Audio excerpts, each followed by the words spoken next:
Hello दोस्तों, मेरे channel में आपका बहुत बहुत स्वागत है। गाइस, आज हम बात करेंगे द बॉयज एपिसोड 4 के बारे में। तो भाई सवाल ये निकल के आता है कि क्या किमीको सही में मर गई है, क्या हुई के अंदर पावर आ गई है, और सोनिक भाई का हुआ तो हुआ क्या। तो यही सब जानेंगे इस एपिसोड 4 के अंदर। तो दोस्तों, तो ज़्यादा देर ना करते हुए शुरू करते हैं, लेकिन उससे पहले एक छोटी सी रिक्वेस्ट, चैनल को सब्सक्राइब और लाइक कर दें। तो दोस्तों, जैसे कि हमने देखा कि एपिसोड 3 के एंड होते होते बूचर फ्रेंची को कहता है कि तुम लिटिल नीना के साथ एक मीटिंग सेट करो।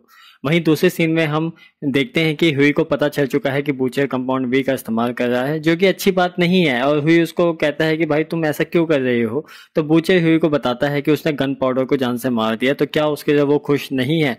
और अगर हुई इस चीज के बारे में टीम में किसी और सदस्य को बताता है तो हुई को वो कोमा में पहुंचा देगा। वहीं दूसरी तरफ होमलैंडर टीवी इंटरव्यू के दौरान बता रहा होता है कि ये जितने भी हमले हो रहे हैं इन सबके पीछे बड़े बड़े लोग शामिल हैं, जो कि अंधेरे में रह करके काम करते हैं, और उनमें से कुछ लोग वोट के भी शामिल हैं। वहीं एडगर विक्टोरिया के पास जाता है और कहता है कि होमलैंडर अपनी हदें पार कर रहा है और उसको उसकी जगह दिखाने की जरूरत है।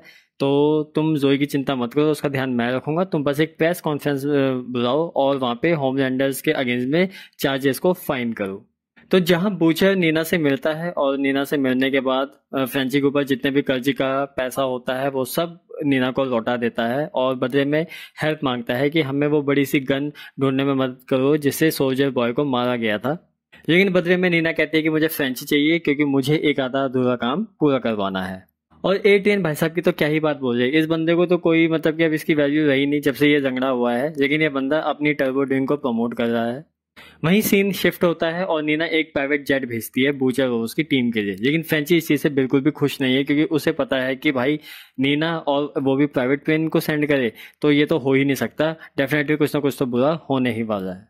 अगले सीन में हम मेव को ट्रेनिंग करते हुए देखते हैं, और हम देखते हैं कि स्टारलाइट मेव के पास जाती है और बताते हैं कि किस तरीके से ह्यूगी और उसकी टीम एक ऐसी गन को ढूंढ रही है जिससे होमलैंडर को मारा जा सकता है। तो मेव उसको बताती है कि ये सब कुछ मैंने ही बूचर को बताया था, और अब शुक्र मनाओ कि बूचर अपने प्लान में कामयाब हो जाए ताकि हम होमलैंडर से लड़ सकें। और उसी चीज के लिए मैं पिछले 6 महीने से बिना दारू शराब पिए खुद को तैयार कर रही हूँ और डेली फाइटिंग की प्रैक्टिस भी कर रही हूँ। तो फाइनली रशिया पहुंचने के बाद बूचर किमिको से कहता है कि तुम्हें एक काम खत्म करना है। एक रशियन माफिया है, उस बंदे को जाकर के तुम्हें जान से मारना है। तो जहां बूचर किमिको को ऑर्डर देता है कि तुम्हें जाकर के एक रशियन आदमी को खत्म करना है, वहीं दूसरी तरफ स्टारलाइट सोनिक से मिलती है और उसको अपने प्लान के बारे में बताती है और कहती है कि हमें और सुपर हीरोज की जरूरत है अगर हमें होमलैंडर के खिलाफ खड़े रहना है तो। और सोनिक स्टारलाइट के बाद मान जाता है। तभी हम देखते हैं कि एक मीटिंग हो रही होती है जहाँ पे A10 अगेन अपनी वो ब्लू हॉक वाली बात रखता है, और वो कहता है कि ब्लू हॉक ब्लैक लोगों को टारगेट कर रहा है, जो कि बिल्कुल भी अच्छा नहीं है। स्टारलाइट A10 की बात को सपोर्ट करती है, लेकिन तभी डीप अपनी टांग अड़ा देता है और उससे पूरा मामला चौपट हो जाता है। तो A10 की बात अनसुनी की अनसुनी रह जाती है।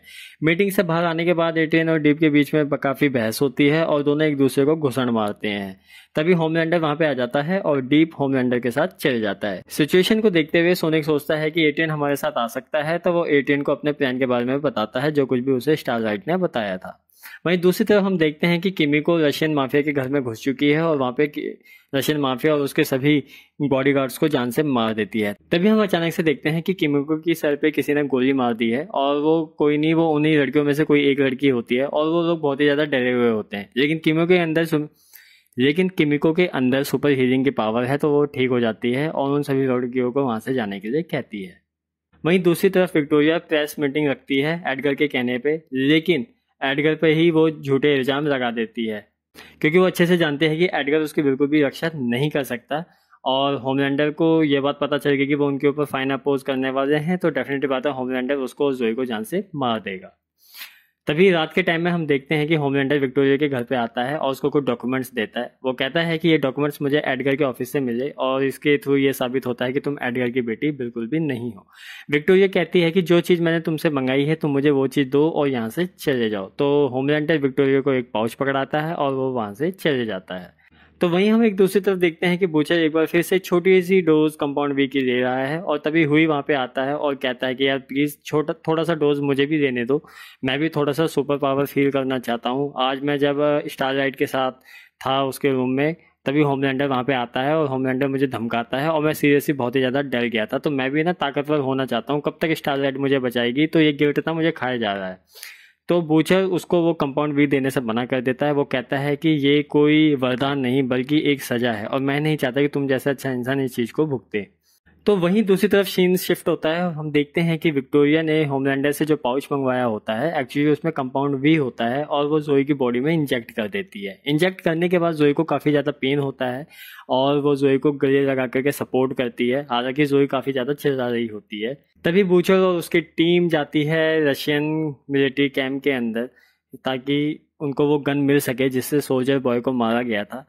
लेकिन अचानक से वहाँ पे सभी सोल्जर्स आ जाते हैं और वहाँ पे गोलियाबाजी शुरू हो जाती है और उन सब की गोलियां खत्म हो जाती है। तो फिर क्या था, बूचर ने चूंकि कंपाउंड वी तो यही रखा है तो वो एक एक करके सभी सोल्जर को मार देता है।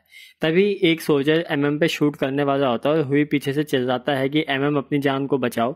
और तभी कुछ अचानक से कुछ अलग होता है भाई, हुई वहां पे गायब हो जाता है और वो अगले सोल्जर को जान से खत्म भी कर देता है। और भाई ये सीन देख करके ना मेरा दिमाग तो बिल्कुल ही उड़ गया था, मतलब ये हुई के अंदर पावर कब आई। ये चीज देख करके सभी बंदे हैरान हो जाते हैं और वो कहते हैं कि भाई तुम दोनों कंपाउंड वी का इस्तेमाल कर रहे हो, दिस इज सीरियसली डिसगस्टिंग। तो बूचर कहता है कि मैंने हुई को कंपाउंड वी बिल्कुल भी नहीं दिया, इसने मेरे पाउच से डेफिनेटली कंपाउंड वी चुरा लिया होगा। तभी वहां पे एक रखा बड़ा सा कंटेनर हम देखते हैं, जैसे कि हमने कैप्टन अमेरिका में देखा था। तो उसके अंदर पता चलता है कि सोल्जर बॉय कैद होता है। बूचर उसका ढक्कन उखाड़ करके फेंक देता है और सोल्जर बॉय वहां से बाहर निकलता है। तभी अचानक से कुछ सोल्जर बॉय के बॉडी में कुछ चमकता है और वो अपने पेट से कुछ पावर सी छोड़ता है। तो वो पावर डायरेक्टली फ्रेंची को हिट होने वाली होती है, तभी किमी को बीच में आ जाती है। फ्रेंची को वो बचाती है लेकिन खुद बचे नहीं पाती और वो बहुत ही बुरी तरीके से जख्मी हो जाती है। सोल्जर बॉय तो वहां से चले जाता है लेकिन सभी लोग भागते हुए किमिको के पास जाते हैं और किमिको अब चूंकि हील बिल्कुल भी नहीं हो रही है तो हर कोई बहुत ही ज़्यादा घबराया हुआ है क्योंकि किमिको का बहुत ही ज़्यादा ब्लड लॉस हो चुका है। ये सभी लोग गाड़ी में हैं, ये किमिको को कह रहे हैं कि अपनी आंखें बंद मत करना। एमएम उसे कहता है कि हौसला रखो। वहीं फ्रेंची भी उसका हाथ पकड़े हुए हैं। वहीं दूसरी तरफ हम देखते हैं हुई भाई अपने ये बंदा ना मतलब कि अपने एक अलग ही अब इमेजिनेशन में चल रहा है, बिकॉज भाई इस बंदे ने जो पावर फील करी है ना और जो पावर का इसे स्वाद लग गया है तो ये बंदा कुछ अलग ही सीन महसूस कर रहा है। वहीं सीन शिफ्ट होता है और हम देखते हैं कि स्टारलाइट को होमलैंडर अपने साथ उड़ा करके ले जाता है एक बड़ी सी बिल्डिंग की छत पे। और भाई साहब ये चीज़ देख करके मेरा दिमाग खराब हो गया क्योंकि होमलैंडर स्टारलाइट को दिखाता है सोनिक की लाश, भाई पूरे चीथड़े हुए पड़े हैं। और होमलैंडर उसे बताता है कि एट्रेन ने सब कुछ उगल दिया था कि तुम और सोनिक मिलकर के क्या खिचड़ी पका रहे हो। मतलब एट्रेन तो यार एक नंबर का सारा दोगला इंसान निकला। और होमलैंडर स्टारलाइट को सचेत भी करता है कि भैया आगे से अगर तुमने फिर मेरी अगेंस्ट साजिश करने की कोशिश करी तो डेफिनेटली इस नेक्स्ट टाइम सोनिक की जगह हुई होगा वहाँ पे, तो तुम सोच लो कि क्या करना है। बेचारी स्टारलाइट उसका रो रो के बुरा हाल हो जाता है और होमलैंडर वहां से चले जाता है और इसी के साथ अपना एपिसोड 4 हो जाता है खत्म। तो भाई यार ये एपिसोड जो बहुत ही जबरदस्त था, मैं सीरियसली कह रहा हूँ, मजा आया देख करके। तो इसमें बहुत ही कुछ ट्विस्ट एंड टर्न हुए और बहुत ही सरप्राइजिंग एलिमेंट थे। मेरा पहला सरप्राइजिंग एलिमेंट था जब किमिको के सर पे गोली लगती है और मुझे लगा कि भाई किमिको मर गई, लेकिन किमिको के अंदर सेल्फ हीलिंग पावर होते तो वो बच जाते हैं। लेकिन फॉर सम रीजन लास्ट के सीन में भाई किमिको की बहुत ही बैंड बज गई है एंड सीरियसली यार वो बहुत ही ज्यादा दुखद था। दूसरा खतरनाक सीन था जब ये पता चलता है कि सोनिक की बैंड बजा दिया होमलैंडर ने और जब वो स्टारलाइट को उसकी लाश दिखाता, भाई साहब बड़ा ही गंदा सीन था। और सारा एक ट्रेन एक नंबर का दोगला इंसान निकला, इसके बराबर दोगला इंसान ना मतलब कि दुनिया में शायद ही कोई हो। बहुत ट्विस्ट एंड टर्न थे और सीरियसली कह रहा हूँ मजा आ गया देख करके। आगे अब एपिसोड 5 का बहुत ही बेसब्री से इंतजार रहेगा, मैं तो इंतजार नहीं कर सकता। तो यार आप बताओ ये एपिसोड आपको कैसा लगा, अच्छा लगा तो नीचे कमेंट करके बताओ कौन सा वाला सीन आपका फेवरेट था। और मैं मिलूंगा आपसे अगली वीडियो में, तब तक के लिए बाय दोस्तों।